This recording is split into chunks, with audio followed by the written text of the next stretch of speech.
everyone. Welcome. My name is April Kraus. I will be your MC for the evening. I would first like to start out by thanking KCCTV for being here and thank Katie Norby for going live on Facebook for us. I would also like to thank our presenters for their time and dedication to parental and caregiver education. As a Master's of Social Work student and an intern at Friends Against Abuse, I've had the extreme honor and pleasure of being able to put this forum together tonight for the community. It has long since been the passion of Friends Against Abuse to provide education for individuals on safe and healthy relationships at all age levels. The inception of this forum came about because of a concerned parent. Her child, age 10, had questions about sex. Rather than talk to the parent, the child and a few friends looked up pornography during recess on someone's cell phone. The parent was thrust into a situation that she felt unprepared for. Because of this and so many similar stories, Friends Against Abuse wanted to bring education and information to the parents and caregivers of tweens, or children ages 8 to 12. After each speaker has presented, there will be time for our guests to ask questions. We have included yellow note cards in all of your information folders. And as we go along through the presentations, please feel free to write down any questions you may have. Or if you would prefer to not speak in front of everybody, I will happily collect those yellow cards and read them aloud so they're more anonymous. I'm honored to introduce you to our panel of professionals. We are pleased to welcome Shaylin Shipley. She is an advanced practice registered nurse and a certified nurse practitioner at Essentia Health. Emily McGonigal, licensed marriage and family therapist for Northland Counseling Center. Dr. Allison O'Hara, Director of Operations, Northland Counseling Center. Janelle Feller, Executive Director of Friends Against Abuse. Beth Ann Slatinsky, CAPE Director of ISD 361. And Doug Lohian, the General Manager of Small Town Tech. So without further ado, I hand the floor over to him. Oh, to Shaylin. Let's turn the mic on because I have a very soft voice. How's that?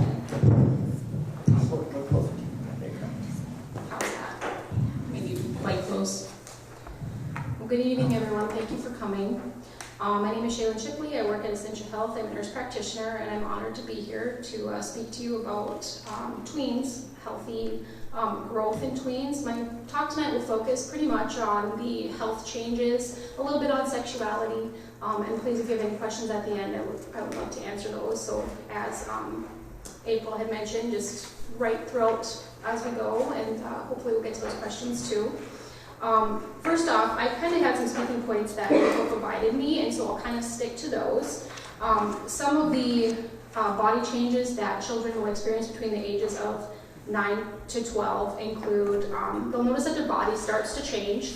Some of the changes include the child developing some body odor, maybe their skin might become oilier, they may have some skin breakouts, pimples, and at that point we want to encourage personal hygiene and talk about how to care for our bodies properly, like bathing daily, using deodorant, washing their face, that sort of thing, morning and night. For girls, specific changes include their breasts will start to develop, usually around age 10. Some common questions that come through the clinic that I see with parents are, one breast is larger than the other, is that normal? And the child is concerned too, and that is normal. You talk about wearing bras and those types of things as their bodies start to change. They may develop hair in their underarms and pubic areas, or they will develop hair in their arm and pubic areas. They will start to have a growth spurt and get taller in height.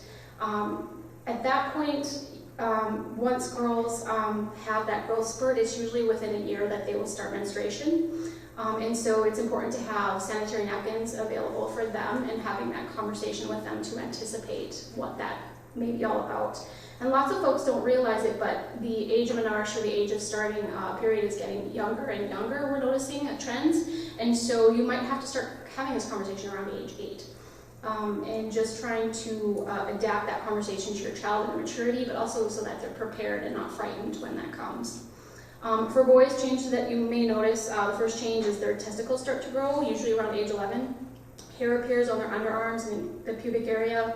Their penis will start to lengthen and grow. They will also have a growth spurt, and their voice will change as their larynx enlarges. And then they have hormone surges, which can cause ejaculation or wet dreams at night. And that can be frightening for some males, so it's important that we have that conversation with our males as well. And it's important for boys and girls to talk about body privacy and safety, and I'm sure that this topic will come through with our other speakers as well. But basically, what's appropriate, what's not appropriate, appropriate touches, is it appropriate to undress in front of others? Is it appropriate for a provider or a doctor to do their exam, and how should I feel about that? What is a good touch? What is a bad touch? And ideally, those kind of conversations will happen at an earlier age, but very important at this age, because as their body's starting to change, they'll feel a little bit more self-conscious and maybe be more shy to talk about those things. So some developmental milestones, I'll just touch briefly on that, on children ages 9 through 12. It's important that they start developing or have caring and supportive relationships with their family members, other adults, and peers. It's important to engage them in a positive way in their community and become involved. Behaviors that will optimize their wellness and contribute to a healthy lifestyle, and I'll touch a little bit more on that as I continue through my questions here. Basically, how to encourage them to be their best healthy selves. What to do for healthy nutrition, how to exercise appropriately for their age, how to choose good safety behaviors like wearing a helmet when they're bike riding, using their seat belts, avoiding alcoholic drugs and other substances. Over time, children should demonstrate growth in not only physically but cognitively, mentally, emotionally, socially, and they should develop some moral competencies aligning with the family values. They should begin to start using independent decision-making skills and problem-solving skills, and develop a sense of self-confidence, hopefulness, and well-being.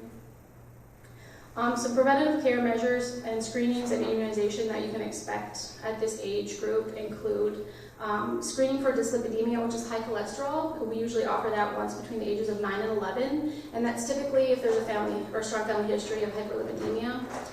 We also offer that again at age 18 as a screening. Anemia can be screened for based on risk factors, and I like to do that at the start of menarche or at the start of female period, so that we have a baseline of what the female hemoglobin is as they start menstruating. Oral health is important, especially if their primary source of water is deficient in fluoride. We want to make sure that they are getting fluoride treatments, and that is offered at Cooch County Services. We also do it at the clinics, both clinics locally, and those are for folks that have well water. We do hearing and vision screenings. We can do depression screening, usually starting around age 9. We do talk about tobacco, alcohol, and drug use, and that screening usually starts at age 11, and just screen for risk factors. We do offer STI testing, HIV testing, if it's indicated, if the child tells us they've been sexually active or they've had a bad experience, such as an abuse experience. We talk about vaccines, including the annual influenza vaccine. At 11 to 12, we offer a Tdap or tetanus, diphtheria, pertussis vaccine. At 9 to 14, we can offer the HPV vaccine, and that's a 2-dose series if given between the ages 9 and 14. I do have some information about the HPV vaccine because it's kind of a hot topic. There's a lot of research out there that is against the HPV vaccine, and I have a good handout that kind of debunks some of the myths, so if you want to take a copy of that, it'll be helpful for you in making that decision for your family. At age 15 or older, you can also get the HPV vaccine, and that's a 3-dose series. And then there are also 2 types of meningococcal vaccines. So the first meningococcal vaccine is against serogroups A, C, Y, and W, and that's a 2-dose series. So you get the first dose at between age 11 and 12, and then a booster at age 16. It's also known as the Menevo. The meningococcal B vaccine protects against the serotype B, and then it can be given as early as age 10 in certain groups, and it's given also in a 2-dose series, and both are to prevent meningitis. How do we talk to children about sex? That's a loaded question. It definitely is. I just want to preface this with, these are my opinions splashed with a little bit of statistics and some of the research that I've done, and so I'm trying to keep this as general as possible, as applicable to everyone as possible, and certainly if you have questions or want clarification, don't hesitate to bring that up later. I believe that it's important to have open and honest conversation with your children, and romantic feelings may start in this age group. In fact, I think it's pretty common. It's important to start conversations now with your children about how they're feeling, what they're feeling, and be open and honest with them. The trusting relationship with the parents is a protective factor into their decision making down the road. And if we can model good choices, good decisions, and what we would want our children to expect of others, and respect of their own body and themselves, I think that is key. And these discussions really depend on the maturity of the child as well, because I don't know if you've ever had the experience where your child would come to you and ask a question and you realize that maybe you gave them too much information or they just wanted like a simple answer, and you just kind of have to gauge your child too. But it's important that they have the right information, because if they aren't getting the information, like the case that brought us to this forum, they're going to get the wrong information through the internet or through peers. And so it's important that they are able to go to a trusted person, ideally a parent or a trusted adult, about these kinds of things. So some statistics. According to the National Campaign to Prevent Teen and Unplanned Pregnancy, teens aged, and this is a little bit out of the age group, but it includes 12-year-olds, 12 to 19 report that parents are the greatest influence regarding sexual decision-making and values, more than their peers, media, siblings, religious leaders, teachers, and educators or others. So right there, that tells us we have a strong opportunity to influence our children's decision-making regarding sexual health. 87% of adolescents and 93% of parents believe that teens should be given a strong message, should not have sex before completing high school. And according to the Youth Risk Behavior Survey conducted by the CDC, and I believe this was in 2015, and it was a group of 13,000 youth, grades 6 through 12. 30% reported having sexual intercourse by spring semester of grade 9. So that's looking at our 13, 14, and 15-year-old group. So we know that kids nationally are engaging in sexual activity at a younger age than what they previously were. And so it's important that we start talking about safe sex. I believe it's important to promote abstinence, emotional components associated with sex, and to talk about the emotions tied to sex and how it's not just a physical activity, but that it's also very emotional experience. To talk about sexually transmitted diseases, pregnancy consequences, and how to prevent STI and pregnancy. This information, or this education, is not shown to increase sexual activity, but actually is a protective factor to prevent sexual activity in teens, and that's what further research has showed us. I think we begin to talk about our body privacy and respect for our body and others' bodies at a very, very young age. I think it can begin when we start teaching our children about anatomy, using correct terminology. This is your vagina, this is your penis. Having them be familiar with their parts, others' parts, and what's private is important, and that can start very, very young. And I think as we continue to grow on those conversations, children will have more knowledge and be less confused. Let's see. So when it is time to talk about safe sex, let kids know that sex between two individuals is consensual. Both people are responsible to use protection and prevent disease and pregnancy. And if you are not mature enough to have these conversations with another person, then you're not mature enough to have sex. And that's a strong message that we should send out. If you're too embarrassed to ask for condoms or to ask for birth control, then this is not the time for you to be engaging in sexual activity. Condoms do prevent sexually transmitted diseases, and birth control to prevent pregnancy, and having those options available are important. And so that's something that, as healthcare providers in the state of Minnesota, there's certain regulations as far as keeping that type of, not necessarily condoms, but prescribing birth control in the state of Minnesota. It's confidential once a child reaches a certain age if they do want to go on birth control. I, as a provider, personally, how I practice is I have a conversation with that person. It's typically a female, I'll be honest, that's asking for birth control, about having conversation with a trusted loved one, with a parent, and opening opportunity to have a conversation with them. More often than not, their parents have brought them, and they're there for a well child check, and it's a by the way, can we talk? And that's when these questions come up. And so I think it's important that we collaborate as a healthcare provider and as a parent to answer the questions so that kids get correct information. So will encouraging birth control increase the likelihood of being sexually active? In the past 3 decades, we know that teen sexual activity in the United States has increased. The average age of first intercourse is 15 to 17 years old in the U.S. There is no evidence for research that shows that refusal to provide contraception to a teen will result in abstinence or postponement of sexual activity. And in fact, adolescents that believe there are obstacles to obtaining contraception and condoms are more likely to have negative outcomes, such as unwanted pregnancy and or sexually transmitted diseases. There is also no evidence to support that providing information to adolescents about contraception results in increased rates of sexual activity, earlier age of first intercourse, or a greater number of sexual partners, and that's per some research from the American Academy of Pediatrics. An absence of a nurturing or supportive parent, poor academic achievement, poverty, participation in other high-risk activities, and mental illness are factors that do lead to an earlier age of sexual activity. And the later initiation of sexual activity is related to parents or trusted loved ones, trusted adult giving an emphasis on abstinence, parental consistency and firmness and discipline, a child having direct goal orientation, high academic achievement, regular attendance at a place of worship. All of those factors have shown to decrease early initiation of sexual activity.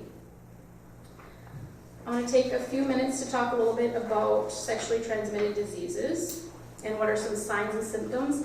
And this was hard for me to, not that I don't have the information or know the information, but to think about this in a 9 to 12-year-old, especially because in this age group, they're just so young and vulnerable at any age, but it's important that we are able to recognize symptoms and to be on alert for maybe possible cases of abuse or an older influence in the child's life that could be encouraging some of this activity. So it's important to note that most youth this age are not involved in a sexual relationship, though some may be in a romantic relationship. They have a boyfriend, they have a girlfriend, they hug. They probably don't have the information to make healthy decisions at this age unless we are speaking to them about, again, what is appropriate touch and what are boundaries that I should have. They may be forced or pressured by someone older. I mentioned that earlier. And it's important that we let children know when they're ready, that different kinds of physical closeness can spread disease. So like oral touching to privates and that sort of thing can spread disease just as well as actual sexual intercourse. And some of those symptoms that you could look for are painful urination, urinary frequency, urinary urgency, vaginal or penile discharge, rash or lesions on the genitals, lesions on the mouth or throat, fevers, chills, and pelvic pain. And so going back to healthy activities for our tweens at this age group, regarding eating, sleeping, and exercise, we want to promote healthy eating habits. We want to promote children listening to their body signals about hunger. Eat when you're hungry, stop when you're full. Encourage them to eat 3 healthy meals per day and not to skip breakfast, because there's lots of research that shows that kids are more successful if they have a breakfast every morning. They want to eat meals with their family as often as possible. And you can kind of notice a theme through my discussion about the importance of family on the development and relationship with the child. We want to choose healthy foods, lots of fruits and veggies, whole grains, proteins from fish, chicken, eggs, lean meats, nuts, and seeds. We want to keep our bones strong by having 20 to 24 ounces of low-fat milk per day plus a serving of cheese or yogurt. There are other options available if we have a lactose-intolerant child, such as almond milk, and you can get calcium from other types of sources, broccoli and those types of things. And if you have questions about that, please bring them up to your provider. We'd be happy to provide you. We have lists for everything, especially healthy foods. You want to limit drinks high in calories. You want to limit saturated fats, added sugars, refined grains, such as chip, pizza, ice cream, and cupcakes, which could lead me to a whole other discussion about the emergence of type 2 diabetes in pediatrics in this age group, and trying to promote this healthy eating is very, very important. Drink plenty of water, and water should be the primary source of hydration. Discourage use of energy drinks or highly caffeinated drinks. And children in this group should be exercising for 60 minutes most days of the week. I would say a minimum of 5 days a week. They need to have sufficient sleep, at least 8 hours per night. No cell phone in their bedrooms at night. Monitor their other screen time, and I think that is another thing that is huge and key, is to be very involved in what they're doing on their cell phones and monitoring their computer use, because that might be a good source of misinformation, especially regarding some of the topics we're talking about today. And that's pretty much everything I have to speak about. So, Thank you so much. thank you. And next we will have Emily and Allison from Northland. It's right between us. So my name is Emily McGonigal, and I'm super excited to be here tonight. And I will also say I am probably one of the also quietest people in there, anywhere I've worked. So if for some reason my voice dips and people are struggling to hear me, please just give me a thumbs up or something, and I will start talking louder. I'm Allison O'Hara. I'm a licensed psychologist at Northland Counseling Center. If I'm too loud, please let me know. So we'll be a good pair that way. Yes. So I'm guessing you'll probably hear a theme, and I'm just making some assumptions across the board and what we're talking about, across the panel today. We are, as providers, I think we are living in such an exciting time because we are getting leaps and bounds research. So many of the interventions that we're talking about, as I was hearing you talk about just the stats that you were bringing forward, it's all data driven. So the pieces that we can make suggestions on or make reference to is really based on research and fact and information that's coming to us, which makes our job, I think, sometimes a lot more exciting because we really are able to say, we know this and this is why. One of the things, especially when I think about the ages of tweens, and I keep having to say tweens, and I want to go to teenagers, but right now, between this 8 to 12, their brains are growing at such a substantial rate. And really what we see happening in their brains is in everybody's brains, we've got neural pathways. And those neural pathways are becoming like superhighways. And they're starting to really begin to develop their personalities and their interests and their habits and who they are going to be as a person. And along with that, what strengthens those superhighways is repeat experiences. And you're going to hear us, I'm guessing again, along the panel, really talk about those connections with family and community and how that really is such an important piece. What is happening and what is actually growing in the brain is the socio-emotional part of their brain. And the part that isn't growing as fast, that I think sometimes we wish would, is the logical part of the brain.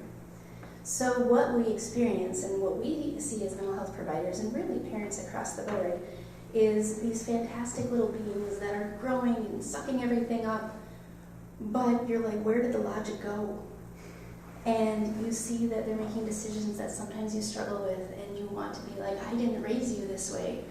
And it's simply because of everything they're experiencing and going through every day, and their logic part is like a day behind.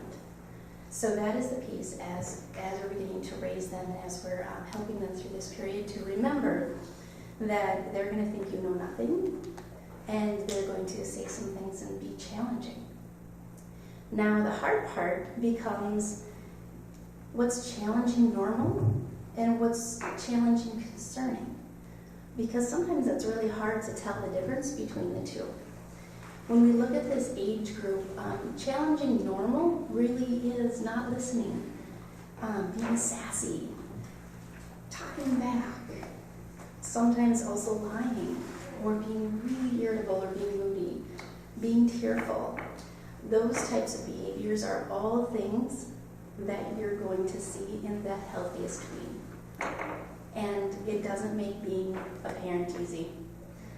And when I've talked to other people about this, I always joke, I say, goodness sakes, our middle school teachers, they've got a chore. Because they do this every day and there's no end in sight. But it really is that piece of this is who they are and this is what they're working through. And this is what we need to really kind of pace our patients with. And it's not simple.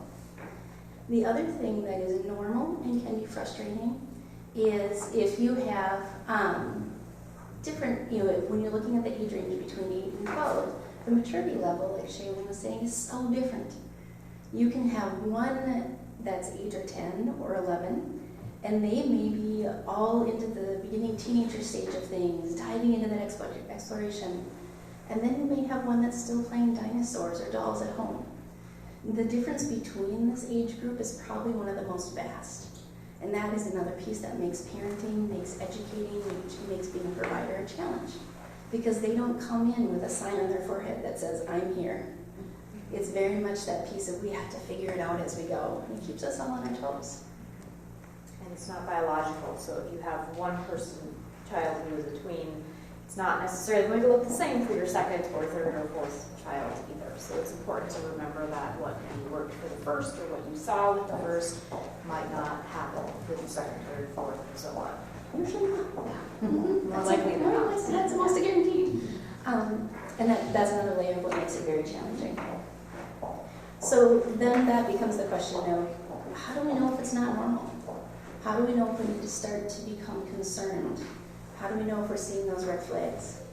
And it really is kind of a series of different things. One of the most important pieces is to be really observant of patterns, being aware of patterns. Are you seeing something happen over a period of time? It's one thing for your tween to be moody here and there, to be tearful here and there. But if you're starting to see something happen consistently week after week, and you're seeing it now maybe a month or two, and all of a sudden you can't remember the last time they were happy, that's something that would start to raise a red flag or be a concern. The other thing to kind of watch for is you're going to have the mood swings, and you're going to have the irritations, and you're going to have the moments where you as a care provider, as a parent, as a teacher are going to have to count to 10 multiple times. But if you're having a youngster have really strong emotions, really big emotions, and that's starting to impact their friendships, impact their school life, impact your home life, those strong emotions are maybe something you really want to start to key in on. Is this a red flag of something I need to pay attention to? Another one that kind of goes along with that is they start to report that they're maybe having a lot of nightmares or they're having a lot of big worries. That's something, once and twice, 3 times, but if you're starting to really see a pattern of that repeated over time, to really hone in on that and start to wonder about, is that something I should dig into a little bit more? Another big one is changes in general. If you see changes in social groups, like marked changes, where all of a sudden their whole friend group has shifted within a short time frame, and you're like, what happened to Susie? And that is something that, again, would be a red flag. Sleeping habits. Also know that our teens and tweens sleep a lot. But if you see a big change in sleeping habits, or you're like, oh my goodness, all they're doing is sleeping, and they're withdrawing, that's something to really pay attention to as a warning sign. And then eating habits. And it fluctuates either way. If they're eating too much, they're not eating enough, or if they're eating a bunch of junk food, and they're really not eating the healthy pieces that their body needs to fuel them and really help them drive and move forward. Those are definitely some of the things you'd want to key into. Yeah, things you want to add? And I think one of the kind of key pieces, and Shaylin touched a little bit on it as well, with our connectedness socially through Facebook and social media, and Doug will probably speak a little bit about that too. As mental health providers, we're trying to keep an eye on that, because what that does is that brings several stressors right into the bedroom in some cases, which is why it's such a good idea to not have cell phones and tablets and Wi-Fi access in the bedroom, simply because it just exposes our kids to so much more unsupervised stress. And so that's something that we often have a lot of conversations with parents about. How do we structure that time? How do we make it healthy time? And I'm sure Doug will probably speak to that. And physically what's happening with their bodies, just like emotionally what's happening, can be very striking and can be very distressing.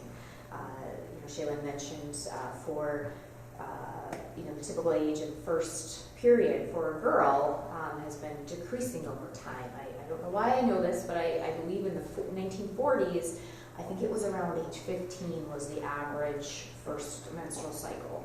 I believe now it's around 12. actually, I think it was 12, yeah, 11, 12. So right in this age group. So that's an average. So that means that some of these kids earlier are going to be experiencing their first menstrual cycle. And what we know from research is that for girls that can be very difficult. A boy who enters puberty earlier, they can feel kind of empowered by that experience, but for a girl, as their breast changes, their bodies change in ways where they're now suddenly getting more attention. They may not want that attention, they may not know how to cope with that attention, and so sometimes we're working with some of the impacts of that for particularly girls, but certainly with boys as well, if maybe they're a little bit later in their development. So those are things that we're working with at Northland and really across different areas in the country. We see pretty typically high numbers of this age group starting to present for therapy. So this is where you start to see some of those more emotional challenges, and it's not all because they're hormonal, and it's not all because there's major life changes.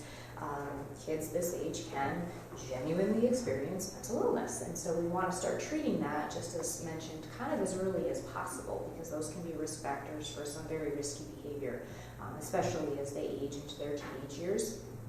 So that's something that we're commonly seeing, and some of the things that Emily mentioned to kind of keep an eye on. Those are things that you might consider, either talking to a primary care provider or coming in to see a therapist. We can treat this age group in a variety of ways. There's a number of different services that are available for this age group. We often try to involve parents and family with this age group. There also is kind of an increasing drive for privacy in this age group, so we really try to balance that for this child, making sure that their parents are still informed, still in the know, but where they're kind of pushing a little bit against their own boundaries, finding some of that privacy, working on discretion with their own bodies, exploring things with their own bodies around this age. So those are conversations that we can have in the office. And so I did bring some brochures of some of the different services that are available just at Northland for this age group. So if you're interested in any of that, feel free to go ahead and pick some of those up. But it's an exciting time, it's a fun time, and you do see a lot of variability physically as well as emotionally and psychologically across this age group. I think that's about the amount of time, right? We're just about there. About there. Yeah. Any last thought? Well, just throw in a couple of things. I think, the big piece is as parents, how to help. It really is, just the most you can is stay calm. Like Shaylin said, that the connections and the relationships that you build with your children really is one of the largest protective factors, and making sure that they're going to have a successful journey through their teenage years. And the other piece is parents, caregivers, teachers, we're all in this, really in this together, to make sure that you take care of yourselves. Because at the end of the day, you're only able to be as good for your child as you are, as healthy as you can be. So in the bottom of the little handout that I have is some of those life preservers. As much as you can, don't take their struggles and their emotional outbursts personally. Know that that's where they're at today. Tomorrow could be a whole other thing. And practice self-care. And then use your supports. So those are, whatever those supports look like. If they're community resources, if they're family, just know that there's a lot out there. Thank you so much. Janelle. I actually probably don't need it, but hi, I'm Janelle Feller. I am the Executive Director of Friends Against Abuse. In our organization, we serve victims of crime, but we also do a lot of public education about healthy touch. So I'm really glad today to talk to you. I provided the folders and information in there that I think it's important for you to have. I would encourage you to take a look at everything. I'm warning you that that I do have a graphic section in the back. I didn't want you to have to go looking up a penis and a vagina on your home computer, but to have it in your hands, so that when you're ready to talk about this with your child, you can begin. So this information comes from a curriculum that we're able to teach. We just don't get the opportunity to do that very often. as a panel, we didn't talk about what we're presenting, but it's just layers upon layers upon layers of the same kind of stories and the same kind of suggestions that we have.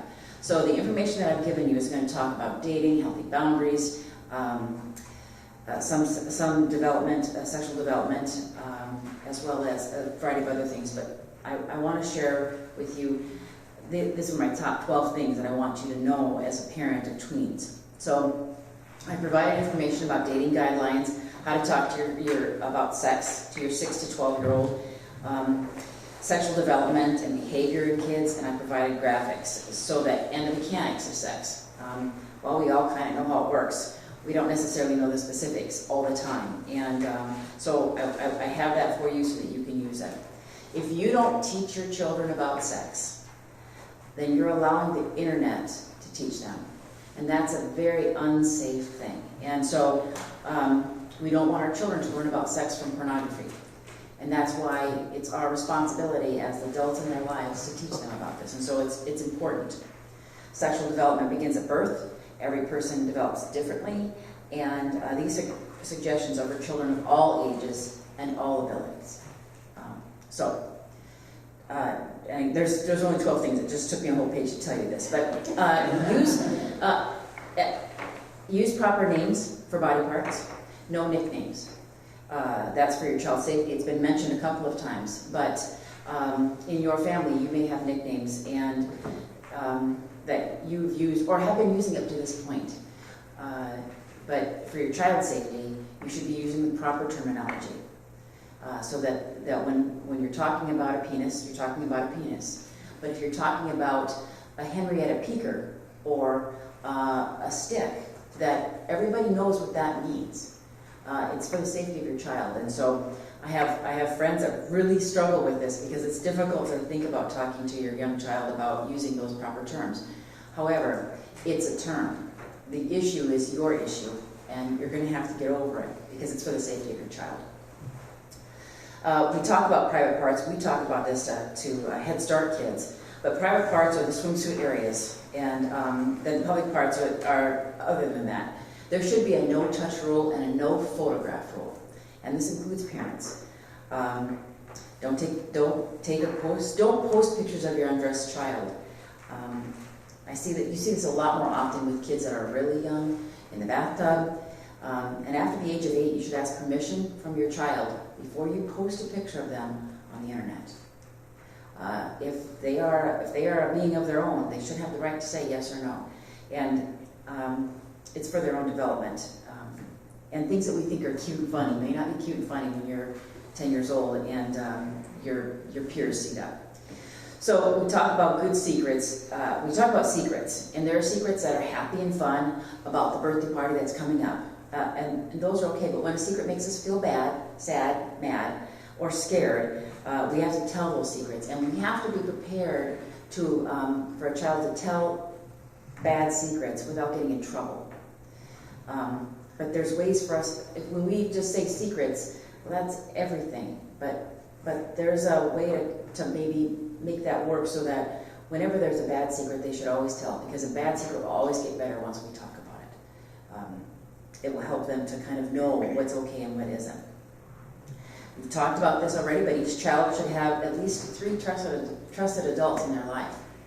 And those people may change throughout the years, and that's fine.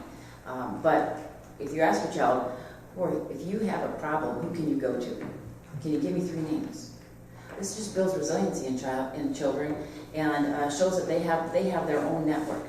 Those names will change throughout the years, and it's just good to talk about that and remind them. Who would you ask if you can't? You can't ask me, who would you talk to? So be prepared to talk about body parts and function at an age and stage older than your child's age. And that's difficult, but that's what brought us here today, is that it was a little surprising. And so we want to be talking about those things before we have to, before they're having their period, before things are changing, to make it easier for them, but also just to prepare them, because life is a lot easier when you kind of can know what to expect. Answer questions honestly, like a scientist, and briefly. Shaylin talked about, saying more than you really should have said, or, going into more detail than they really can handle. But like a scientist, and be brief about it. Listen to what they say. Listen to them with your eyes and ears. Thank them for asking the question. Thank them for asking you. Allow them to ask questions. Allow them to ask questions afterward. Seek understanding and offer to talk about it later when they're ready. And another thing that's important is, this is for mothers, fathers, stepfathers, and grandparents. You need to talk about things with each other so that we're all using the proper terminology. We have an idea of what the child is going through. That grandma and grandpa still are using the proper medical terms for body parts. It's especially important if there's two households. If the child is going between two households, it actually puts them more at risk sometimes. So it's important that if parents are divorced or they're step-parents, that we're talking about these things in ways that are best for the child. And that's not easy to do, but we're adults and we should be able to do that. It's for the best interest of our child. I ask that you, this is my opinion, but I ask that you think twice before forcing your child to kiss or hug someone, their grandparent, their uncle. This is something that do they have the right to say no? Do they have the right to their own body? And I'm hoping that all of you will say yes, they do. And even at a young age, even if it causes an issue between you and your sister, your brother, your parents, your grandparents, we teach we teach kids to ignore that in themselves when we force them to do things that they don't want to do in regards to hugging, kissing, sitting on somebody's lap. I think that as parents are just more aware about the challenges of that, and I think that probably it's done all the time. But then I ask that you honor your child when they say no or stop. When there's tickling or teasing, and they say stop, then stop. This really is the beginning of an education about consent. And if a child says no, honor it. Consent is taught by parents. If you say no, mean it. Don't change your decision because they've asked you a million times. We've seen girls in this age group who've been asked to date, send nude photos, or perform sexual favors 75 to 100 times that this has been texted to them. No means no. And we need to teach I think that we were talking this today in my office, but as a girl, I really wasn't told that I could say no. I wasn't taught that I could say no. But we need to teach our girls that they can say no and that they can say yes. And you can do that as a parent right now. Where do you want to eat? McDonald's or parties? And they say, whatever. Then that's a no. And so you're going home and getting a peanut butter sandwich. But I think that we have to be saying yes and no. And we need to be doing that as boys, and we need to be doing that as girls. But first, you do it as parents. You're the ones that teach them. No matter how many, if you've said no, no is no. And this is where that communication between parents, step-parents, grandparents really becomes important. They can't go to dad, and dad will say yes when you've said no. This isn't about a favorite parent. This is about giving the child consistent structure that is in their best interest. So no means no, yes means yes, and anything in between means no. We want our boys to know this. We want our girls to know this. And as parents, we have to use that ourselves. So when we talk about age of consent, I've put a form in your packet. It's the bright green one that talks about consent. And age of consent in Minnesota is 16 years old. A child under 16 cannot consent to sex legally. Things get a little more complicated if they're both under the age of 16 and they have sex. There's some challenges with that, but I've cut that right down to the very nitty-gritty, so it's very clear about the age of consent in Minnesota. And it's important to know if you have a child that is 17 dating a 15-year-old. It can have consequences, legal consequences that could follow them the rest of their life because they had sex with somebody who was underage. And this isn't about maturity. This is about age, and we don't want anybody stepping into that unknowingly. Maintain control of the child's phone. Set a time. This part right here is actually from Beth Ann, but set a time that the phone goes to sleep. And for my friend Dee Dee Thompson, keep the charger in your room. The charger in your bedroom. The phone charges in your bedroom. It's put away at a certain time, right? And they don't have access to the phone during the night. This will do several things. One, that child will sleep better, and they need it. They need that sleep. They're not being constantly interrupted by the phone vibrating or pinging. They're going to get a good night's sleep, which means that they can be a better student tomorrow, a better kid, better brother, better sister. And as a parent, you should be checking your child's phone because it isn't your child's phone, it's your phone. They didn't pay for it, you did. And it's something that needs your supervision. It will need your supervision for a long time, and it requires your attention and care. And if you don't know how to run it, you find somebody to teach you because it's important, because they're going to be more knowledgeable about that phone than you are. And there's things that can actually put them in serious danger. And Doug's going to talk about that. But there's apps out there that will erase communications that they've had. And so anyway, in some of the research that I've done, it was surprising to me that pediatricians have discouraged children staying overnight at someone else's house at this age, 7 to 13. But the ages of 7 to 13 are very vulnerable for sexual assault. It's a very vulnerable group. And if they're staying in a group of more than 5 at somebody's house, I just didn't know these things. But a group of more than 5 actually increases those risks of childhood sexual assault. And other increased risks are they come from a single parent household, they're from a rural community. Childhood sexual assaults are most likely to occur at 8 a.m. or between 3 and 5 p.m. when parents have already gone to work. Most likely to occur to females. We want to be aware of child with low confidence. If they're more likely to occur in children who are a foster child. And a person with disabilities is 7 times more likely to be sexually assaulted in their lifetime. So that's why, at the very beginning, I said this doesn't matter of your ability or disability. These things need to be taught to our children, even if they do have a disability. It doesn't matter what kind. We need to be using proper terminology. We need to be putting these same kind of protective services around them. And if your child should report a sexual assault, believe them. Believe them and report it. It is estimated that only 4 to 8% of childhood sexual assaults are fabricated. It's a very small percentage. And one of the most important things that you can do as a parent is believe them. And act on that.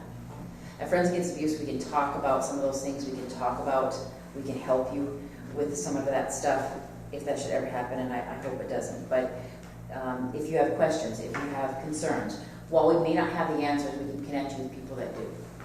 Just like people say here this man. So that's what I've had. So there you go. Hi, my name is Beth Slatinsky, and I work at the school, and my role title is P&I coordinator. The school in 2016 in August received a grant, a 5-year grant for alcohol prevention, and we are currently in year 4, and we have now taken on vaping. And so if I use e-cigarettes or vaping or Juul, they're all the same thing. Kind of the lingo is kind of getting intertwined. So I just wanted, and if there's any questions or if I use an acronym, please ask what it is. The first thing I want to say is vaping is on the rise. We are seeing as young as 4th graders using vapes, and I'll explain a little bit about why. The school participates in the Minnesota Student Survey, and the 2019 data shows that 1 in 4 11th graders are using e-cigarettes in a 30-day period. That's how all the Minnesota Student Survey, we also do a positive community norm survey, and it's all within a 30-day use, anytime we do a survey. So that is a 54% increase since 2016. So it's definitely on the rise. One of the reasons why they say it's on the rise is because it is all over technology. So like YouTube now, there's YouTube channels that people actually make thousands and thousands of dollars by doing tricks with big boxes, they call them, that are e-cigarettes, and they can make big fancy clouds and whatnot. So another thing that the reason why it's on the rise is because today I went on the CDC website, and one of the things is that there's over 15,000 flavors of pods. And the pod is it has the actual, you put into your device and that's what you use. So 15,000 flavors. I know that isn't geared towards me.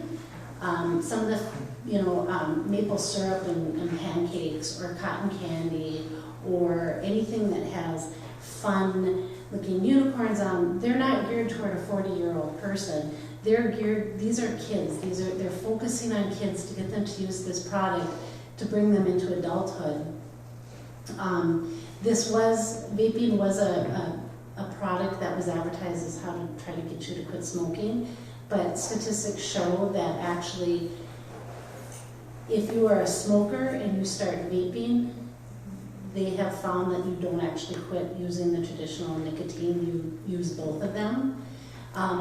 Also, they're finding as kids and teenagers start using vaping, they eventually go into using cigarettes.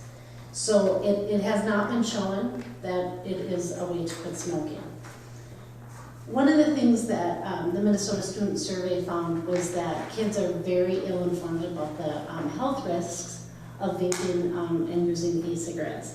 So like 76% of 11th graders that took this say there was either no, slight, or moderate risk of e-cigarettes. And we know that that's not true.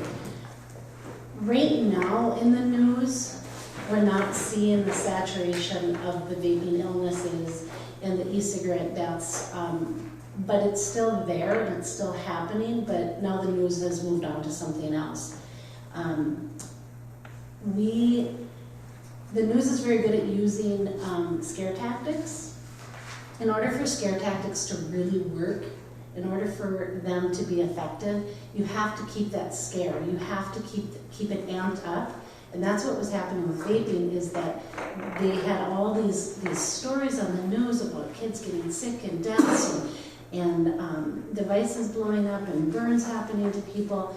And then there was nothing. Then there was the next thing. So people are like, oh, well maybe that it's not happening now, but it still is. It's still out there. It's still a risk.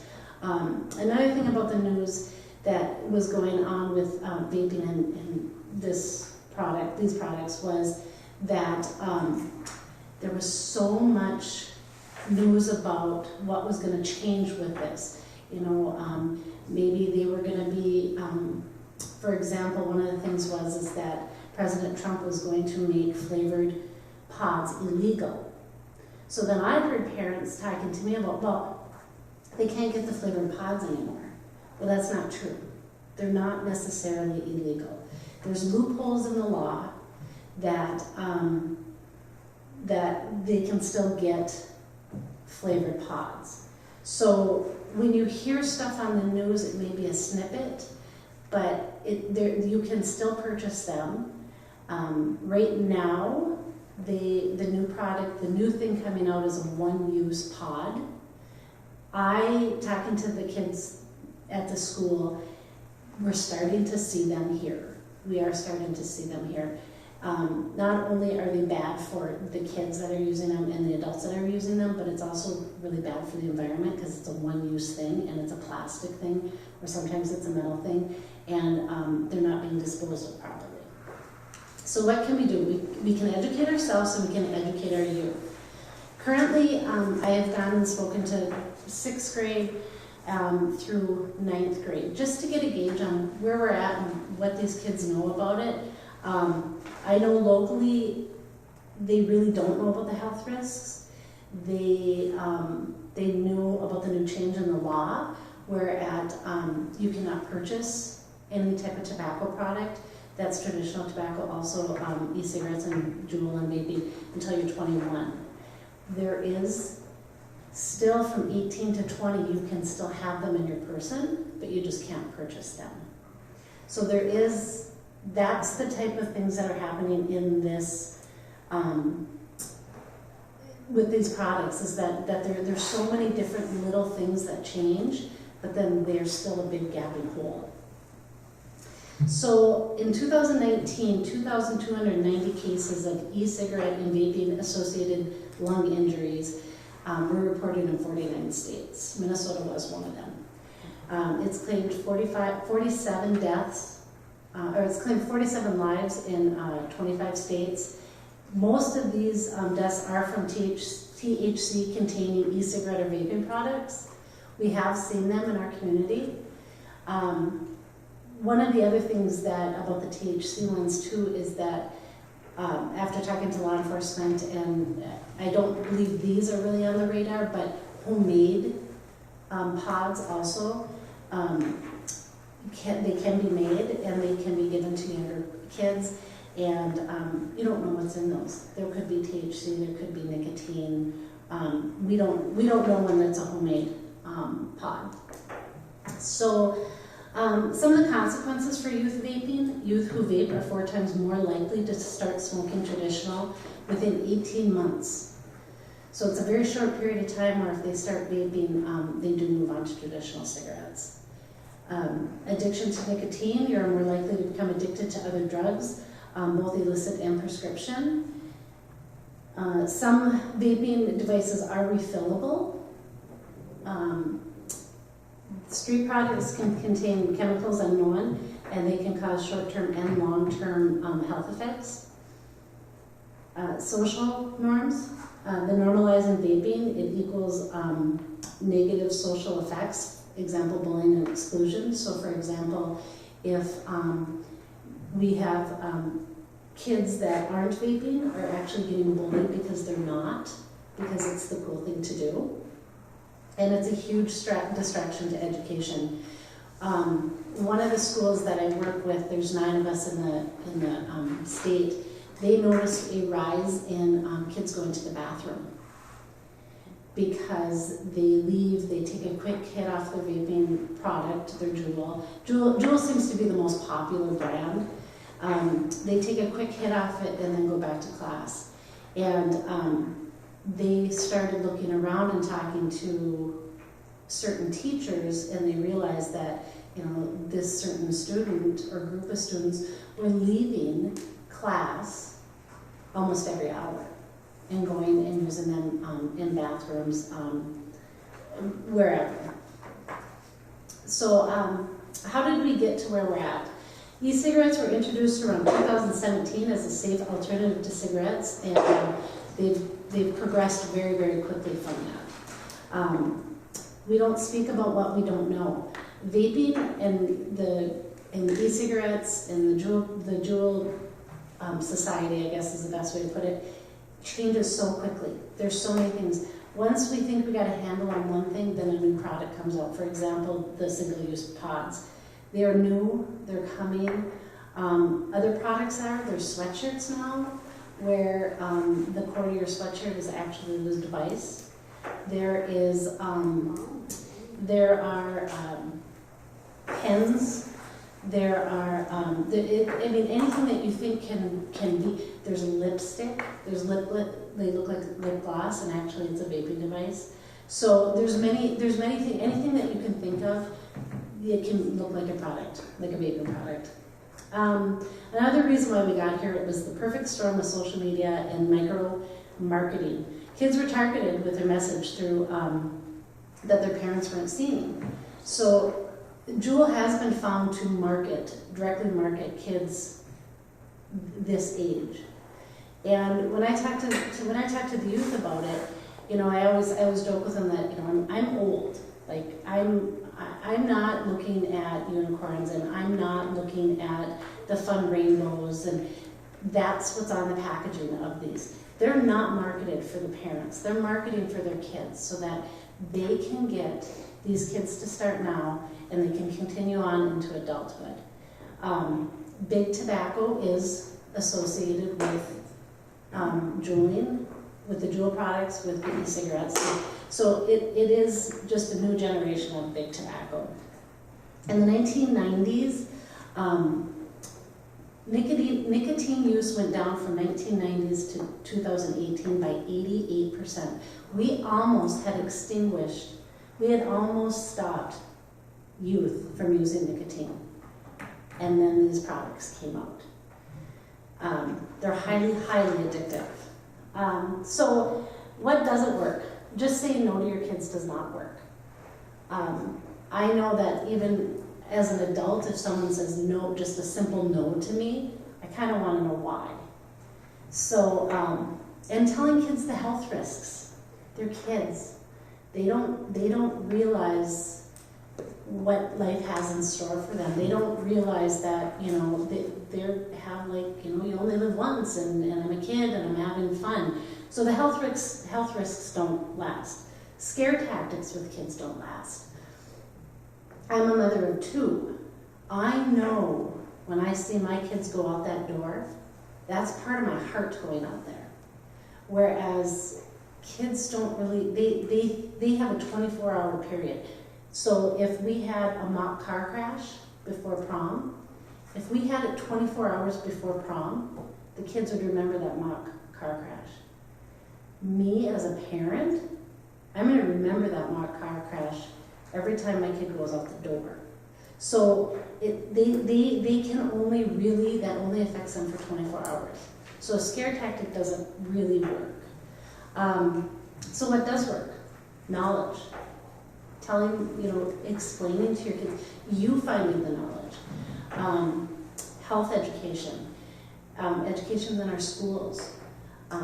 Sometimes a message can be brought out better by someone they don't really know. So if they had the support at the school in their health department or in their science, I know chemistry is a really good place to talk about vaping because of all the chemicals that are in there, in the products. If they're talking about it at the school and your kids come home and you say, so what did you learn in health class today? And they say, you know, we talked about vaping. Instead of saying, what did you do today? Ask an individual question. What did you have for lunch? And that will get a conversation going to where maybe you can start asking these questions about that. But if we have the support of another adult or another group that is talking to our kids, that makes our job, I don't want to say easier, but it does make it easier, because then we know that we have support from somebody else, and we also know that maybe we don't have all the answers, that you also have a support that you could go and say, hey, this is what was explained in health class, or we were at church and this is what you talked about. Could you give me some information so I know? Youth empowerment. Giving kids a voice to say, I'm not using these products. That's one of the things that we really try to do through the P&I grant, is that instead of saying 40% of our kids are using vaping products, and this is not a statistic that's from any of our stats, this is just one I brought up. Instead of saying 40% of our kids are using vaping products, we're going to say 60% aren't. And this is why they're not using them, because they would rather, you know, go hang out with their friends, or they would rather, there's a million other things that they would rather do than to use vaping products.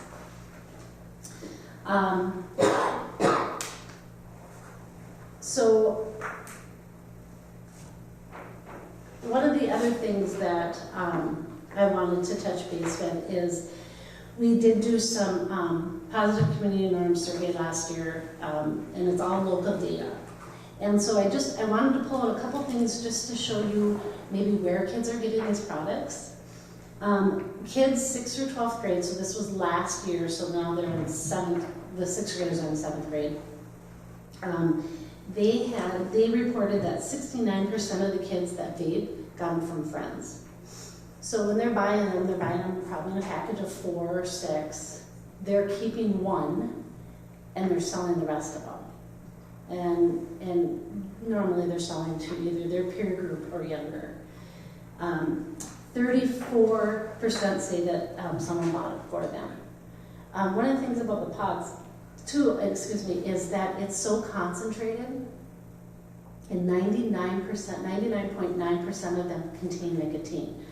Even if a package says it doesn't contain nicotine, if it's below a certain percentage, it probably does contain some slight amount of nicotine. So it may not have to say it has nicotine in it, but it probably does. Juul products, 100% of their products have nicotine in them. So they're getting this shot of nicotine into their body, along with chemicals like formaldehyde or nickel. And it's getting into their body, and it's hitting them so quickly that the addiction is almost instant. So these kids get, and we talked about kids being irritable but they get irritable when they can't get their hit off their product. They get thirsty. Thirst is another side effect of vaping. Not sleeping because they have the addiction already. So it's a very, it hits their body very quickly. They are seeing popcorn lung. That's one thing too that they're seeing with vaping products. It's starting to develop after one use of using a product. They have found that it's kind of, some of the information that you read may say it's cancer causing. What they can say for sure is the products in the vaping product are cancer causing, but they can't say the vaping product causes cancer, because we don't have the research like we do with traditional nicotine. That's the only reason why. So I see my time is almost up. What I really want to convey is, according to the Minnesota Student Survey and our Positive Community Norm Survey, kids want their parents to talk to them. It's the bottom line. And sometimes it's simple as saying, what'd you have for lunch today? Or, hey, I heard this on the radio today. Do you know anything about vaping? Do you know anything about, it's very simple. A lot of times asking them what they know, you're gonna get an education. Like, you're gonna find out where they know, gauge what they know. I really encourage parents to, I work at the school. I'm open, if anybody would like to reach out to me, I'm very open to answering questions. I am a preventionist. I am certified with the state of Minnesota as a preventionist. And I also kind of encourage you not to listen to every single thing that comes through with vaping. And because there's so much misinformation out there, but some of the good, the CDC always has current information. The Minnesota Health Department, they have really good information, because sometimes having the wrong information is just as bad as having no information. So if you have any questions, please ask. This is kind of a quick overview. I could probably talk for another 45 minutes, so I'll hand it over to Doug. Okay, well, seems like everybody at this table has already spoken about technology. Sorry. Form. So hopefully I add something new to the conversation, but I think I do also notice that I'm the only one with my cell phone in front of me. Everything that was said here is very, very good and interesting and useful. I kind of structured my outline here looking at what is the problem with cyber safety, phone safety, computer safety. Why is it really difficult thing to address, and what kind of ways can we do to address this issue. The problem with technology in a broad sense, computers, tablets, the internet, phones, there's a number of things. One is personal safety, and that's one that we hear about a lot, right? Depending on what you're doing online, a lot of information can be revealed to bad actors, right? There are people who can find out exactly where you are to within 3 feet. There are things that might reveal where your family lives, what they have, what kind of assets they have, how to get there, and all these things. So there's a personal safety issue there, not just for the user, but for their friends, for their family, for their community. We have heard a lot of stories about cyberbullying online that have led to some tragic circumstances in many cases, but it also can lead to bullying in real life. If somebody has encounters online and then they meet those people at school or wherever, that bullying can carry over into real life. There's issues and problems with financial safety in a couple of different ways. Depending on what kind of apps or how you're accessing or what you're accessing online, it can open up your device to hacking, which can open up your bank account, your credit card account, all sorts of things. Depending on what you're doing online and which buttons you're pushing, and if you don't know what you're doing, it can lead to many inadvertent purchases of either useless things or all kinds of things. And there's lots of stories about young children racking up, $100 worth of charges on parents' phone because they just press the wrong buttons. There's device safety. We spend a lot of money on laptops and computers and tablets and phones, and I know at Small Town Tech we have seen this where accessing improperly the wrong things can turn this cell phone into a paperweight. It becomes no longer useful. There's nothing to it anymore, and you can't bring it back. And that is certainly an issue which we want to avoid. Something that was brought up earlier, I made extra notes here. There's exposure to inappropriate material, exposure to misinformation about everything that was spoken about tonight. Eye strain, attention problems, problem solving. If all I have to do is Google it, then I don't have to think about how to solve a problem, right? So it's difficult, but I do want to reiterate, though, that technology is not all bad, and it's not a terrible place to be on the internet. In fact, I would say that we can't really avoid it at all. That the internet is a big place, and we're going to be there. It's a tool that all of our children, all of our everybody is going to use, whether we like it or not. And there's a concept out there called digital citizenship that I like to fall back on. And just like in the real world, we want to be good, productive, safe citizens of our community. You also need to learn how to be a good, safe, productive citizen online in digital citizenship, okay? You can't just say no to the internet. It's just impossible, right? More and more, I see that companies, the only way you can apply for a job is online. I know in my small business that we have downtown there's about a half a dozen apps that we use to run our business right here off my phone. So getting online, using apps, being able to download and navigate that stuff is unavoidable. But it's a matter of learning how to do it properly, right? So how do we, the other difficulties here, it's a very fast-changing landscape, right? There's apps that pop up all the time, there's new websites that pop up all the time and disappear. They're not restricted to geographically. A website that I use on a daily basis actually is based in Switzerland. You have no idea where it's based, right? And there's all kinds of things popping up. It's impossible to keep up with. There's no central repository where we can look up and say, hey, what's new today, right? That doesn't exist.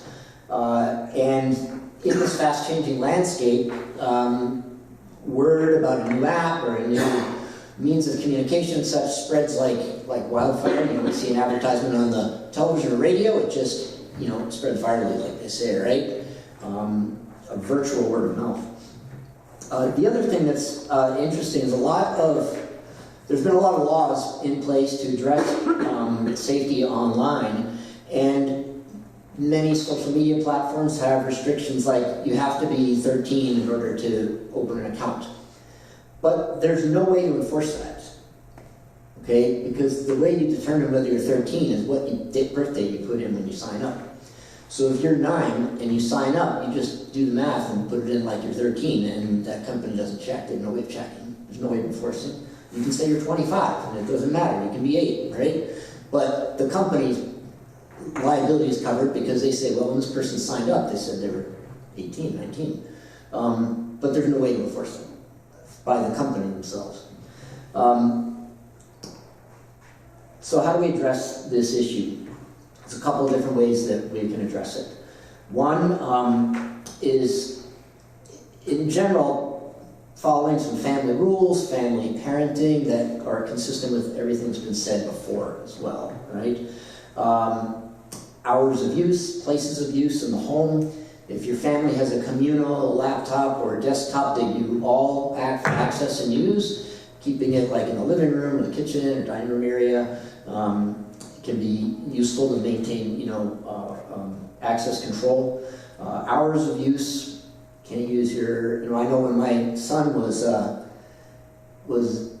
teenager, he's 22 now, he had, spent too much time on his computer late at night, and so we just worked into a part of his going to bed routine was leaving his laptop on the dining room table. And that way he wouldn't be tempted to just check one more thing, right? And so that kind of control is useful. There are technological solutions. There's apps that you as parents can get that lock up phones and lock up computers based on certain times or parameters. There is parental controls built right into Windows and Mac systems that you can configure. Wi-Fi access, there's a Wi-Fi access point right here on the ceiling, and that can be configured in such a way as to block access from individual phones or laptops. So if I wanted to configure it so that my child's laptop cannot get on the Wi-Fi, I could do that. But the problem with some of these technological solutions is they can be hard to set up. They do require a certain technological skill. They're not always very intuitive. And they're also easy to defeat. All right? If you can set it up and your child knows how to get to the access control, they can take it out, right? It's not that hard. And content filtering is another one that is used. You can set up your internet access to filter out certain content. This is a technological solution they use at the school, right? If you try to get on the school Wi-Fi, there's sites you can't go to, there's places you can't go to. If you try to do a certain Google search, certain keywords trigger a lockdown and won't let you go there, right? This can be problematic as well, because if a child is using a Google search and it has the word breast in it, how do we know if they're going for pornography or doing a breast cancer research project? The computer doesn't know. It's going to block depending on how it's set up by the configurer, right? So it does have some limitations and some problems. I think the best solution in my opinion, is, again, very consistent with what's been said all the way from the beginning here, is talking open and honestly with your children, being open yourself to the positive uses of technology, and educating yourself about those positive uses and demonstrating them, being willing to learn from your children. Okay, my kids who are now 19 and 22 taught me a lot about technology. What's that latest app you're using? Show me how to use it. And they show me how to use it. And that empowers them some. I show respect for their abilities and desires to learn and figure out what can we do, again, to encourage good digital citizenship and use tools that are appropriate and use those tools in a positive way. Learn together about privacy settings. Every app, every program, every website that you configure an account on is required by law to have privacy policy, and many of them have varying degrees of privacy settings, where I'm only going to let this type of information people see it, right? Learn how to configure those, and when you download a new app, sit with your children and learn how to do that. I think setting a norm, a habit, just like we teach our kids how to brush their teeth every night and how to, eat properly, a habit just as ingrained as brushing your teeth should be, oh, I found this new app, I've got this new account, I'm going to check the privacy settings and I'm going to set them. And that's just the way you do it all the time, right? And it becomes where they don't even think about it, it's just the way they do it, right? So it becomes a normative behavior. I just wrote down here in the column when I was thinking about that, of digital hygiene, right? Just like brushing your teeth. So resources, I'll wrap it up here. Where can you go? Because like I said, it's a big world, there's a lot of things going on. Locally, I will say small town tech, we field a lot of phone calls, not just about what kids are doing online, but adults who say, this weird thing popped up on my screen, is it legit? And we've seen a lot of stuff and we answer that question, no charge, and say, yeah, don't touch that, right? Or if you do, you'll be bringing your computer in first to fix it. And so feel free to call. I heard about this weird app that my kids are using. Do you know anything about it? And if we don't know the answer, we'll find out and we'll get back to you. We can do that. There's a lot of websites out there, of course, but one that I found that was very useful is called commonsensemedia.org. They do use the concept of digital citizenship, and they also have lots of resources for privacy advocates online. It's very comprehensive. Another resource is your own children. You know, I have had conversations. My kids grew up through the rise of technology, and they were online early, but I did a lot of the things that we did here, and we learned together as they grew. And actually, while April was doing her introduction, my daughter was texting me about navigating a website to book an airplane ticket. I had to say later.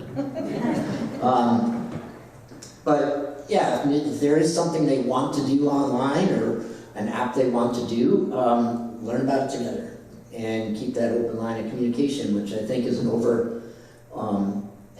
overarching kind of theme of everything that we've heard here tonight, and that applies directly to digital use as well. And that's it.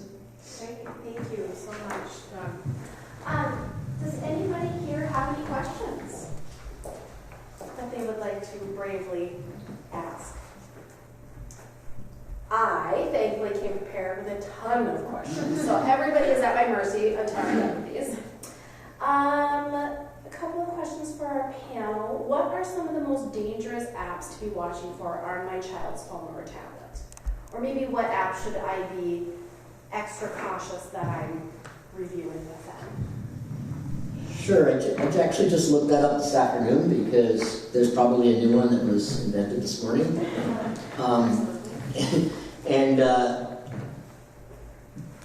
There are several apps that have the option of sharing your location.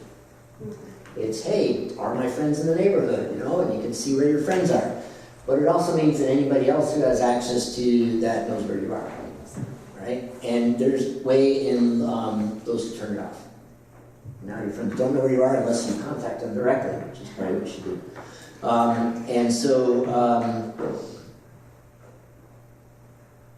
I don't use these myself personally, but Snapchat does that. Facebook, but Facebook is not used very much by the kids anymore. Right. Yeah, it's because the 40 and 50-year-olds have taken it over. So they left. Ruined it. I know, my kids are like, yeah, we don't do this. But I would say rather than list up individual apps, that look to see if that app has location sharing, because that's something that is a dangerous Right. thing. And kind of off of that too, somebody had briefly mentioned apps that can erase communications. Mhm. Can anybody speak a little bit more to that? Does anyone Yeah. know? They're erases communications, but nothing's erased ever. And there's two reasons to erase it. One would be, oh, it's ephemeral, it's gone, but I can also hide it from my parents. But I think, hiding it, there's apps that you can put on your phone that will hide those little icons. So I can look at a person's phone and say, oh, you only have 4 programs on this phone. Well, they actually have 40 and it's all hidden. So there are ways to hide that as well. But I think it comes down to you have to have that line of communication, right? And I know my kids use Snapchat, that seems to be the way to go. I coach at a high school speech team, and they have their own Snapchat group.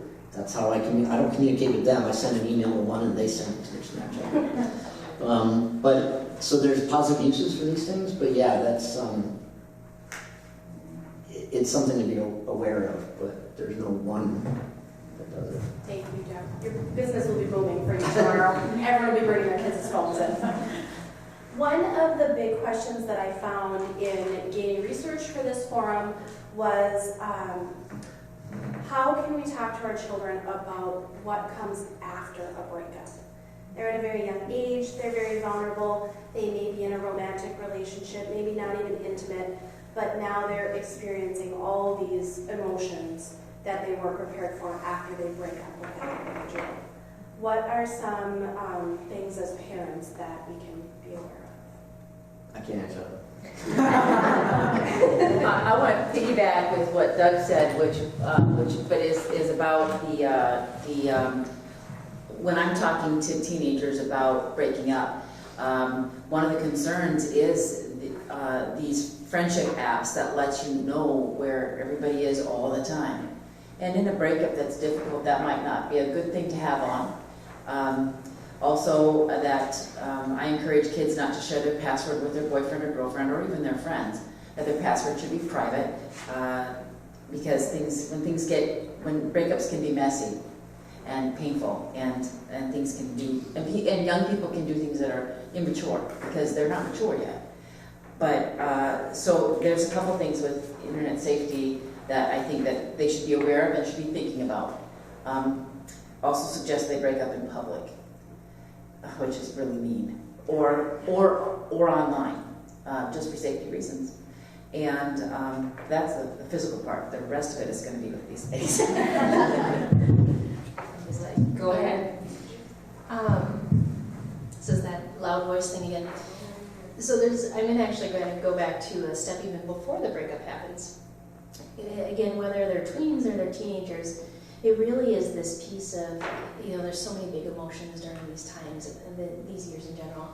And any time as parents, you can take an opportunity to kind of show what it means to express feelings and to be vulnerable yourself. It really creates that opportunity for when they need to be able to be vulnerable and they need to be able to express those emotions, they've got a template of how to do it. So any moment that you can express whether maybe you're feeling sad or you're having a bad day or you're feeling upset, to be able to say that in a really just neutral way, be able to kind of create a I feel statement because, and not have it be something that's big or reactionary or emotional for yourself, but again, it's just creating that template. So when these moments happen, then you're prepared to be able to have that really transparent conversation and just acknowledge how hard it is. No matter what stage this happens, if they're younger or older, if they're in their 20s, when a relationship ends, that's hard. And just acknowledging that piece of it and then seeing where your child goes with it. And there's no template for that. So it's that piece of just being prepared for whatever emotion they bring to the table and creating that space, that safe space for that dialogue. And I think often you'll hear, statements similar to, I'll never find someone like that again. I'll never love someone like that again. Don't take that as an opportunity to educate them about what love is. Use that as an opportunity to validate how much they cared for this person. So clearly, Johnny was very important to you. I can see that you're hurting. So starting really with those kinds of statements. To really validate that experience for them, because they're not gonna listen to maybe suggestions that you have for coping with some of that emotional distress if you can't at least show that you can understand the intensity of that feeling. We all can sit here and say, well, of course, you're gonna have 15, 20, 30 more breakups like this.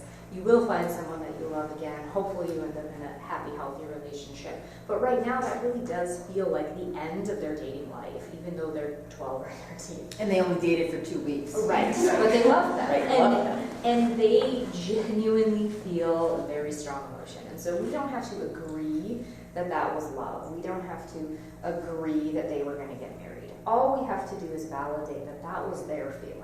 And that goes a long way for then hopefully offering some suggestions. Well, you know, why don't you come out of your room? We're playing a game, or we're watching a movie together as a family, or you know, why don't we put that phone down and you know go out in the yard and we'll do some activity together. So that really opens that door to be able to offer some of those suggestions. And you know, certainly maybe we have open conversations about the kind of repercussions at school potentially. You know, everybody's going to know that we broke up. Maybe they will, and that might be hard. How can I deal with that? Who are some, you know, safe friends that maybe can support you? Is it distressing enough that maybe they need to leave school? If they're too emotional, if they're experiencing really difficult thoughts, perhaps they can't continue to sit in class that day. And as long as we can just validate that experience, and even as teachers, they see this, they see it happen. It happens in the hall, and then that student comes into the classroom, and we're trying to teach them math, and it doesn't usually go very well. And so anytime we can keep that dialogue open about what we're honestly feeling and being vulnerable, that's really kind of the first step to then talk about kind of what happens after that breakup. They do heal. They do heal. It just takes some time. Thank you. Since the microphone is in front of you guys, are there such a thing as mental health well-child checks? For example, we know that our children should be seen annually by their physician to address any budding concerns, but are there mental health well-child checks? It's a really good question. And Yeah. maybe Sheila could jump in on that one, actually. I think everybody... Sure. Yeah. So, what an amazing concept, honestly. I think as a primary care provider, we touch on mental health, and we are educated on how to screen for concerns and that sort of thing. But really, every opportunity I have with a child is an opportunity to discuss and assess how they're doing. And the same thing goes for parents. You know, you can get a lot of information from your child just by having those conversations and asking those questions like you talked about. And so mental health and well-child checks are important, and I think we all have a role in them. Yeah. And people certainly can bring their child if they have concerns in to be assessed by a mental health professional. And maybe the outcome is, you know what, there's no diagnosis here. They're experiencing pretty typical, you know, developmental issues. Here's some suggestions. This is what you might want to look for. So I was referred to the handout. So people certainly can do that, even though it's not, you know, officially everybody brings their 10-year-old in to be assessed. And then obviously primary care is a great place to start with some of those concerns too. Absolutely. Along that same line, how can parents approach the topic of therapy with their children in regards to the stigma around therapy? So, you know, I think that that's actually a fantastic question. And it's one of them that I think I think about being responsible citizens and how do we all begin to talk about reducing the stigma around mental health. Mental health is ultimately no different than physical health in terms of we all have mental health. We all have good points and low points and struggle with it at varying points in our life. And how do we just, as a society, begin to talk about it? So when I think about talking with our children, it really is just, again, starting those conversations and helping inform them that just as we all have to be physically well, we all have to take care of our minds and be mentally well as well. And that's just becomes part of our conversation. But if we do have a concern and we need to go to our child and talk about potentially bringing them into therapy, it goes back to that transparent piece again of just saying, you know, I'm concerned and I'm worried, and this is why. What do you think? And really engage them in that collaborative conversation. Typically that helps the transition into therapy much better than if somebody just wants to bring their child in to therapy and say, you need to do this. But anytime it can be really that collaborative conversation focused around, you know, your worries, what you hope for them, what your vision is, and how they think about it and how they see themselves. That typically goes much better. And modeling that behavior as well and that openness to therapy. Sometimes a therapist might suggest some family work. And so if a parent says, well, dad's not going to do that, dad's not going to get up support, or mom's not going to do that. That really kind of shows the child that there's a reason why mom doesn't want to do this, or there's a reason why dad doesn't want to do this. And so that's really part of that conversation, is maintaining that openness to maybe this is something we can all work on together, not just fix my child. Great. Okay, for my last question this evening, I figure I won't hold everyone too long. How can parents promote healthy body images when society and social media seem to only promote one typical body type? I'd like to make notes on this one. I would like to jump in. That's a good question. Well, I'll start. I'll start. This is a common theme what I see in our World Child visits, and it can be really any visit. I think it's important that we promote and encourage confidence in our children and acceptance of all body shapes and sizes. When I first started practicing, it was difficult because I knew I had to promote healthy eating, but how do we approach that without making a child feel that we're criticizing them or making them feel different? I think if we can promote health versus looking a certain way, that's the important thing. We are going to eat this way as a family. See mom and dad and your role modeling, eat this way, this is how we are healthy, this is how you can be healthy too. And realize that you might not be a size 0 or size 1 or size 2 or that typical image that we see, but that you are healthy and making healthy choices for yourself. And I think a lot of the pressure not only comes from social media, but maybe from peers too.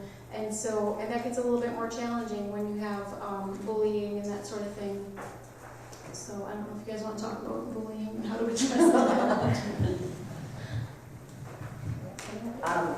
I would say that when it comes to body image and those things, parents play a really important role in this, and you play them right now, and it's how you talk about others and how you talk about yourself.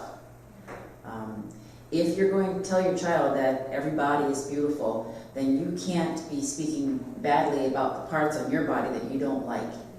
And so I think that we don't want to see it that way, but talking about dieting, talking about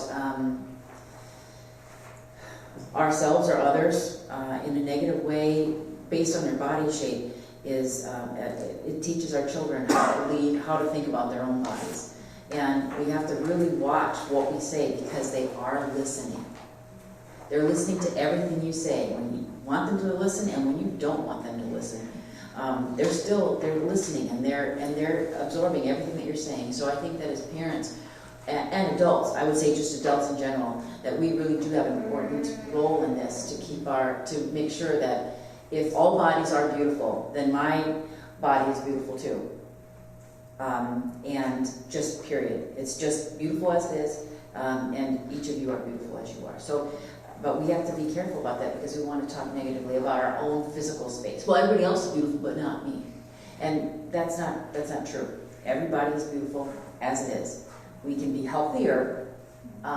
There's certainly room for that, and we can have healthy activities and unhealthy activities, but everybody is beautiful, and it's important. But we have to think and believe and speak that way ourselves. So.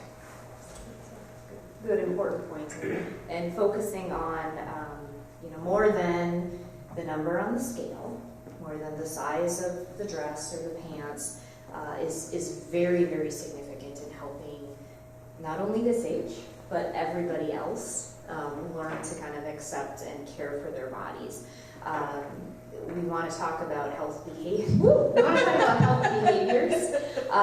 So we're defining health differently than the number on the scale. So we can look at health by, the good quality nutritious foods we're eating. We can look at it by drinking water instead of pop. We can look at it as look at what your body can do. So maybe your body shape is somewhat different than your peers, and you are strong. You can talk about other qualities. So putting excess attention onto a child or person's body in general can cause a lot of anxiety and kind of self-conscious feelings. So instead of saying, wow, you look really amazing today, or you've been hair looks so great today. You can talk about that really thoughtful comment they made in class, or you can talk about things, accomplishments or skills or things that they're learning. So every kid has strengths, no matter who they are. Every kid has those gifts, and so we can talk about their kindness. And, that was really a very kind thing to do today. So really taking some of that attention off of that body image, because we are more than just our bodies, and those things are kind of a big package whenever we're trying to work on something as significant as body image, because it is everywhere, and there's a lot of misinformation about body image, and it's always interesting to kind of look at, even over the decades, what the perfect woman's body looked like, or even a man's body. Clothing has to do with some of that as well. So really just kind of taking a little bit of that attention away and focusing on that child's strength, that adult strength, and definitely just kind of owning that even though we all have imperfections and all the things we like to change, we are still valuable, and our number on the scale or size doesn't actually impact that. Thank you. Does anyone else have any questions? I do. So when my daughter was about 12, she came to me to let me know that she felt like she was transgender. And she is now almost 16, and I have done tons of research in this town to find some place for her to go to talk to somebody, but not just independently. And I still have yet to find anywhere that I can go to talk to anybody about this. Do you guys have any resource in town about this? And not just transgender, all of that group of individuals. Because it has changed a lot since she was 12 years old now. It's her sexuality is way different. She doesn't identify as the same as she did when she was 12 versus almost 16, so. Yeah, so at Northland, we do see trans individuals. We see people who are questioning not only their gender identification, but also sexuality. So that's something that's possible to kind of work with that way. And that doesn't mean that somebody has pathology, so we don't look at it that way. We look at it kind of more as, affirming and supporting and just kind of helping them on that journey.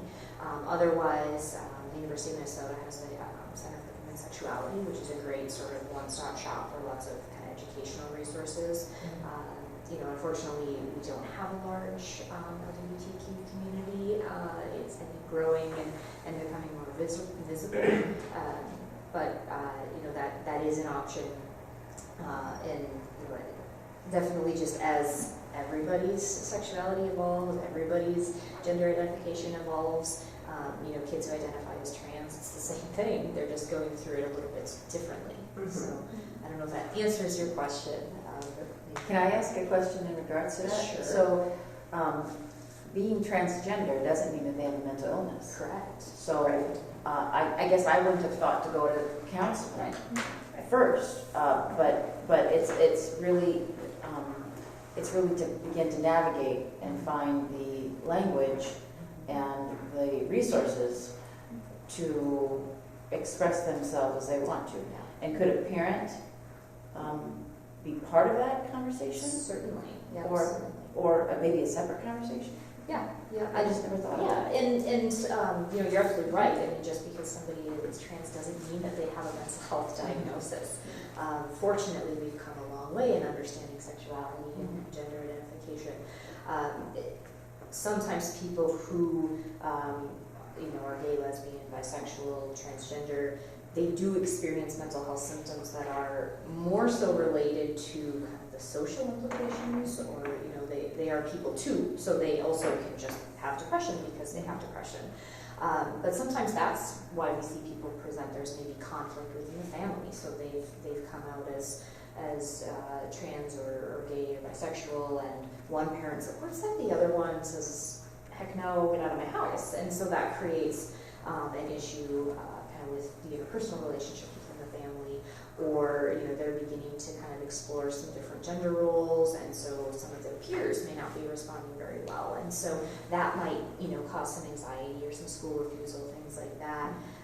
And so that might be really more of the kind of mental health issues that we would be working with as opposed to their gender identification.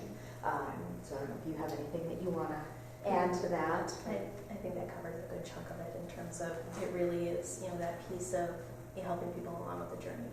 And, whatever, it doesn't have to be a mental health diagnosis, and it certainly isn't. But it really is what is their adjustment going through that? What is it looking like for them? And, it's just being able to support them.